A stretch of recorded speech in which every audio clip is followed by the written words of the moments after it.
তো যে আয়াতখানা তেলাওয়াত করলাম, এই আয়াতের মধ্যে আল্লাহ সুবহানাহু ওয়া তাআলা তার কিছু বান্দার প্রশংসা করেছেন। আমাদের সমাজে যখন যারা নামাজ আদায় করে না, তাদেরকে আপনি যখন নামাজের দাওয়াত দিবেন, তখন তারা বিভিন্ন রকমের অজুহাত পেশ করে। কেউ বলে যে সারাদিন খেতে খামারে থাকি, এই জন্য নামাজ আদায় করতে পারি না। কেউ বলবে চাকরিতে থাকি, নামাজ আদায় করার জন্য সময় দেওয়া হয় না, এই জন্য নামাজ আদায় করতে পারি না। কেউ বলবে সারাদিন দোকানে একাই বসে থাকি, দোকান দেখার মতো আর কেউ নাই, এই জন্য নামাজ আদায় করতে পারি না। কেউ বলবে যে হুজুর আমি তো গাড়ি চালিয়ে গাই, গাড়ি তো বন্ধ রাখা যায় না, নামাজেরও সময় হয়ে গিয়েছে, আজান দিল, দেখা গেল তখন সিরিয়াল আসছে, হুজুর সিরিয়ালটা পাইলাম 1 ঘন্টা পর, এখন যদি আমি না যাই আমার সংসার চলবে কিভাবে, হুজুর এই জন্য নামাজ আদায় করি না। এইভাবে বিভিন্ন মানুষের বিভিন্ন রকম অজুহাত আল্লাহর বান্দারা দিয়ে থাকে। তো সূরাতুন নূরের যে আয়াত, অর্থাৎ 37 নম্বর আয়াতে কারিমা যে আমি আপনাদের সামনে তেলাওয়াত করলাম, এই আয়াতের মধ্যে আল্লাহ সুবহানাহু ওয়া তাআলা তার কিছু বান্দাদের প্রশংসা করেছেন। আল্লাহ সুবহানাহু ওয়া তাআলা তার বান্দাদের প্রশংসা করেছেন।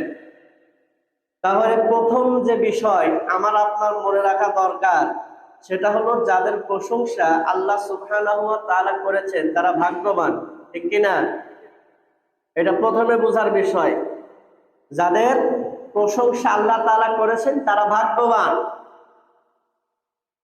আর 2 নাম্বার যেটা দেখার বিষয়, সেটা হলো আমরা এই ভাগ্যবানদের কাতারে আমাদের নামটা আছে কিনা।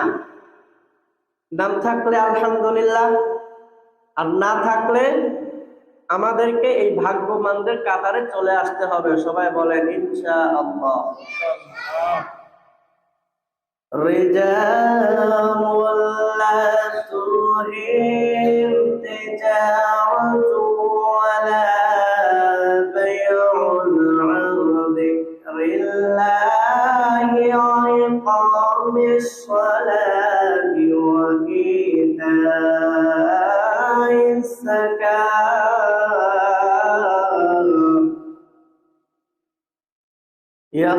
ইয়াখাফুনা ইয়াওমান তাতাকাল্লাবু ফীহি القلوب والأبصار।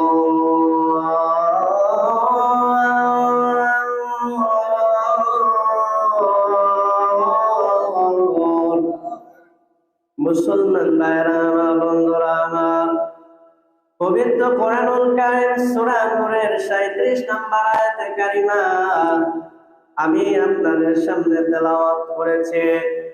এই আয়াতের মধ্যে আমার আপনার মালিক আল্লাহ তাআলা কিছু মানুষের প্রশংসা করেছেন।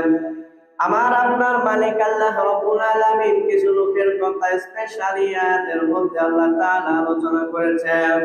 আমার আল্লাহ রাব্বুল আলামিন বলেন রিজালুল লা তুলহিহিম, এমন কিছু মানুষ রয়েছে, যে সমস্ত মানুষেরা, যে সমস্ত ব্যক্তিরা, যে সমস্ত মানুষদেরকে, যে সমস্ত ব্যক্তিদেরকে, আমার যে সমস্ত বান্দাদেরকে ব্যবসা এবং বেচা কেনা, আমার স্মরণ থেকে, নামাজ আদায় থেকে, যাকাত দেওয়া থেকে বিরত রাখতে পারে না। আল্লাহ তাআলা এখানে 3টা গুণের কথা বললেন। প্রথমে আমার আপনার মালিক আল্লাহ তাআলা বললেন আন যিকরিল্লাহ, আমি আল্লাহর স্মরণ হতে ফিরায় রাখে না। ওয়া ইকামিস সালাহ, নামাজ আদায় করা থেকে ফিরায় রাখে না। ওয়া ইতাইজ যাকাত, এবং যাকাত আদায় করা থেকে বিরত রাখে না। আমার আল্লাহ তাআলা বললেন ওই সমস্ত মানুষেরা, যে সমস্ত মানুষদেরকে ব্যবসা বাণিজ্য, কেনা বেচা অথবা দুনিয়াবি অন্য কোনো কাজ, জীবন ধারণ করার জন্য যে কোনো কাজ, আমার আপনার মালিক আল্লাহ তাআলা বলেন যে সমস্ত মানুষদেরকে নামাজ থেকে বিরত রাখে না, যাকাত আদায় করা থেকে বিরত রাখে না, আল্লাহর জিকির করা থেকে, আল্লাহর ভয় করা থেকে, আল্লাহর স্মরণ করা থেকে বিরত রাখে না। এখানে আমার আল্লাহ তাআলা বুঝাইলেন ওই সমস্ত মানুষেরা বড় ভাগ্যবান। তার কারণ হলো আমার আপনার মালিক আল্লাহ তাআলা বলেন যে সমস্ত মানুষের ব্যবসা বাণিজ্য বেচা কেনা দুনিয়াবি যে কোনো কাজ আমার স্মরণ থেকে যাদেরকে বিরত রাখে না, নামাজ আদায় করা থেকে যাদেরকে বিরত রাখে না, যাকাত দেওয়া থেকে যাদেরকে বিরত রাখে না, আমার আল্লাহ তাআলা বলেন ওই সমস্ত মানুষেরা কোনো সাধারণ মানুষ না, ওই সমস্ত মানুষেরা দুনিয়ায় গা ভাসানো লোক না, ওই সমস্ত মানুষেরা দুনিয়ার সব মানুষ যেই দিকে চলে ওই দিকে চলার মানুষ না। আমার আল্লাহ তাআলা বলেন ওই সমস্ত মানুষেরা ইয়াখাফুনা ইয়াওমা, যে সমস্ত মানুষেরা দুনিয়াবি সব কাজের উপরে, ব্যবসা বাণিজ্যের উপরে, চাকরি বাকরি করার উপরে, যে সমস্ত মানুষেরা নামাজ আদায়কে প্রাধান্য দেয়, যে সমস্ত মানুষেরা যাকাত আদায় করাকে প্রাধান্য দেয়া দেয়, আমার আল্লাহকে স্মরণ করা, আল্লাহর জিকির করা যারা প্রাধান্য দেয়া দেয়, আল্লাহ তাআলা বলেন বান্দারে ওই সমস্ত মানুষেরা তো তারা যারা এমন একটা দিনকে ভয় করে যেই দিন মানুষের দৃষ্টি শক্তি, মানুষের দেখার শক্তি এবং মানুষের অন্তর সব কিছু উল্টা পাল্টা হয়ে যাবে। আল্লাহু আকবার। মুসলমান ভাইরা আমার, বন্ধুরা আমার, এখানে বোঝার বিষয় যে দিনটা সম্পর্কে আমার আপনার মালিক আল্লাহ তাআলা কোরআনুল কারীম সূরা নূরের যে দিনের কথা আল্লাহ তাআলা বললেন ওই দিনটা হলো কিয়ামতের দিন, হাসরের ময়দানের দিন।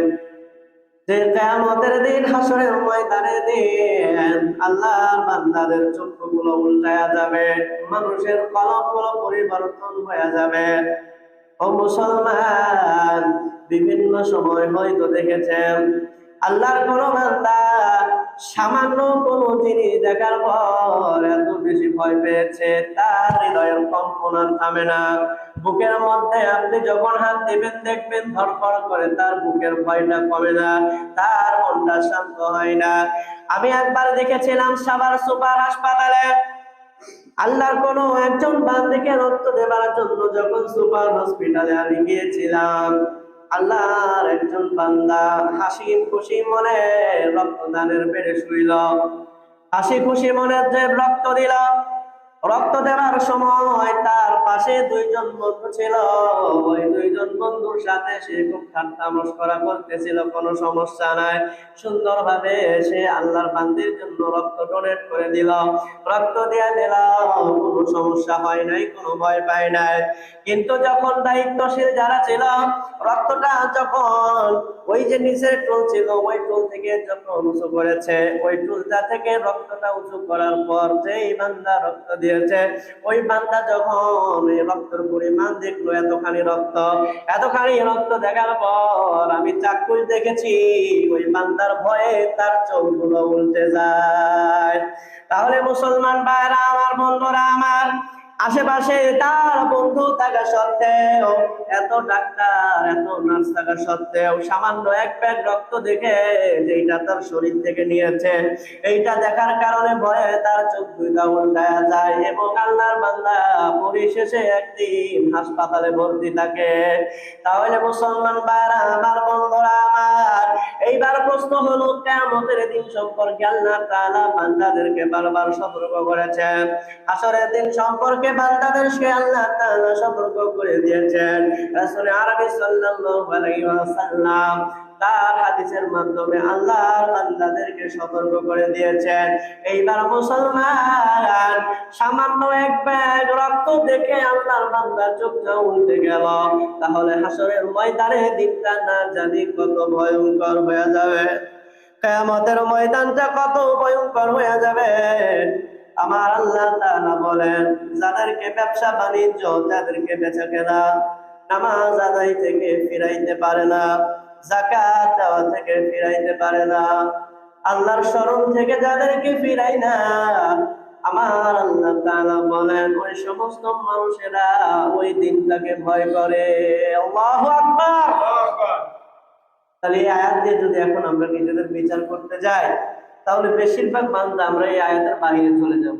আমরা এই আয়াতের সীমার মধ্যে আমরা খুব বেশি লোক আমরা থাকতে পারবো না। কারণ আমরা নামাজের চেয়ে ব্যবসাকে প্রাধান্য দিই, আমরা নামাজের চেয়ে খেতে খামারে সময় দেওয়াকে প্রাধান্য দেই, আমরা নামাজের চেয়ে বাজারে দোকানে দেওয়াকে বেশি প্রাধান্য দেই, আমরা নামাজের চাইতে চাকরি বাকরিকে বেশি প্রাধান্য দেই। কিন্তু এখানে আল্লাহ তাআলা প্রশংসা করলেন তাদেরকে যাদেরকে ব্যবসা বাণিজ্য নামাজ থেকে দূরে রাখতে পারে না, যাদের ব্যবসা বাণিজ্য, যাদের যাকাত দেওয়া থেকে ফিরাইতে পারে না, আল্লাহর স্মরণ করা থেকে ফিরাইতে পারে না, যাদের চাকরি তাদেরকে আল্লাহর স্মরণ থেকে নামাজ আদায় থেকে ফিরাইতে পারে না। আল্লাহ বললেন ওই সমস্ত বান্দারা ওই কিয়ামতের দিবসকে ভয় করে। সুবহানাল্লাহ।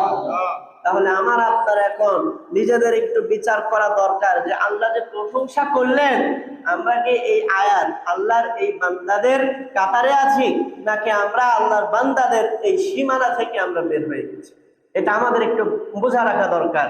আপনি সব কাজ করেন, আপনি সব কাজ করতে পারেন, কিন্তু ফাঁকে ফাঁকে লাগাতার তো আর আপনার জন্য 100 রাকাত নামাজ ফরজ আল্লাহ করেন নাই। করছেন কি? লাগাতার 50 রাকাত নামাজ আল্লাহ আপনার জন্য ফরজ করেন নাই।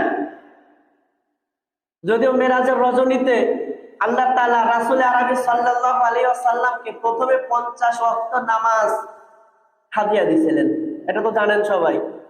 এরপর পর্যায়ক্রমে কমতে কমতে কমতে কমতে একেবারে শেষ পর্যন্ত হয়েছে কত? 5 রাকাত, 5 ওয়াক্ত। এবং এই 5 ওয়াক্ত নামাজ যারা ঠিক মতো আদায় করবে, আল্লাহ তাআলা ওই হাদিসেই বলছেন আমি তাদেরকে 50 ওয়াক্ত নামাজ পড়ার সমান সওয়াব দিয়ে দেব। সুবহানাল্লাহ। তাহলে কাজ অল্প কিন্তু পাওয়াটা কি? পুরস্কার অনেক বেশি, তাই না? আমরা সবাই চাকরি করার ক্ষেত্রেও অথবা ব্যবসা বাণিজ্য করার ক্ষেত্রেও আমরা তো এটা সবাই চিন্তা করি যে কোন চাকরিতে সময় কম কিন্তু বেতন বেশি, তাই না? কোন ব্যবসা করলে সময় দিতে হবে কম কিন্তু লাভের পরিমাণ হবে বেশি, এটা সবাই চিন্তা করে না? কিন্তু এই একটা জায়গায় আমরা প্রত্যেকে যেন একেবারে ধরা খেয়ে যাই, এই একটা জায়গায় যেন আমরা কেউ একেবারেই বুঝতে পারি না, আমরা কোনোভাবেই বুঝতে চাই না যে এই 5 ওয়াক্ত নামাজের মাধ্যমে আল্লাহ তাআলা আমার আপনার সব কাজ সহজ করে দিবেন এবং বরকত দিবেন। আলহামদুলিল্লাহ বলেন। এবার আসেন, আমরা বিভিন্ন সময়ে কোথাও যখন আপনি কাজের জন্য যাবেন, ধরে নেন আপনি যাবেন ভোর 4টার সময়, কোথাও যেতে হবে আপনাকে জরুরি কাজে, হয় না এমন? তখন আপনি কি করেন? অ্যালার্মটা কমপক্ষে আধা ঘন্টা আগে দেন, তাই না? 3:30টায় আপনি অ্যালার্ম দিয়ে